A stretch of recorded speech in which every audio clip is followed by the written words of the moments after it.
برادرها خونوجینی دیونزوی نازوی دیگه گوسالاش مدعا که گوسالاکی خوبه گوخچم گوی نغزه کسی که گیره برکت میوبه انشاءالله دایم تربیه کنن 10 لیتر شیشه میگیره دایم تربیه کنن 10 لیتر شیشه میگیره مسئله اهلی مسئله سلامتیش 100% خوب نه نشه بینه مالی نغزه مال تماشا کنه به حد مال خوبه شیش هم شیر خوبه تماشا کنه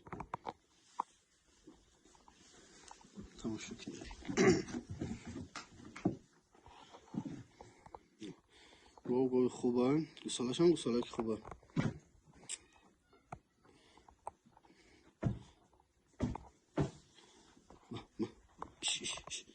گوسالاش نوزوی دیگه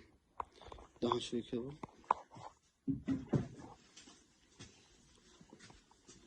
خب این خانوجی نوزی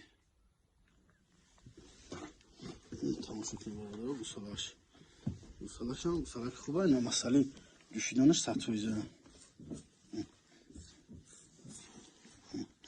سینه‌اش کار میکنه برادرها اکثر مالی پرپات فروشی به حد مالی کلونه گوسالاش رسیدی دیون گوسالاش مالی خوبه مسئله جوشیدن مسئله اهلیش 100% فقیره داشت گوسالاش بقچه ببینه گوسالاش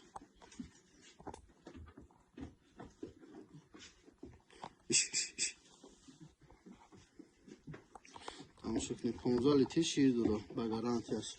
ببینید گوسالاش بقچه سیمنتاله باشمسو گوه تماشا کنید کارپسی گوه ببینید گوه کلونه به حد کلونه مایدان است مالی توزیش رو تماشا کنید برادرها خدای مولگیر انشاءالله برکت می‌یابه سلام علیکم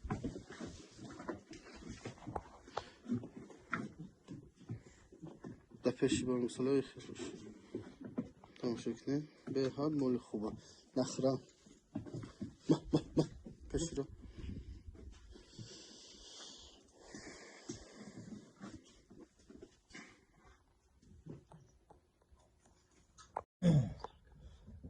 برادرها گوی برکارپات سیون گوسالاش های گوی کلون های گوی مایدان است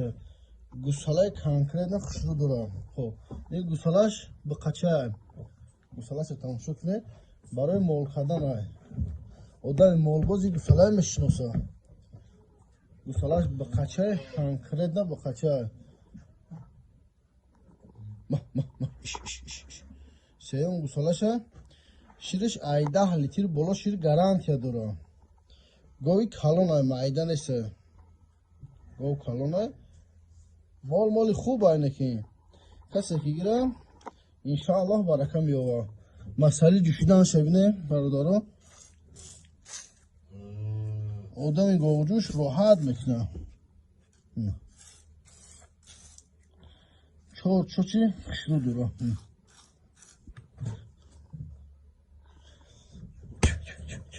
خب اینه خالتسینه شبینه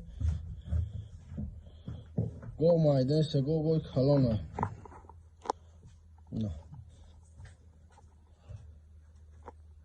ayda tarafış syomka kadar tamaşa etkiler. Boş.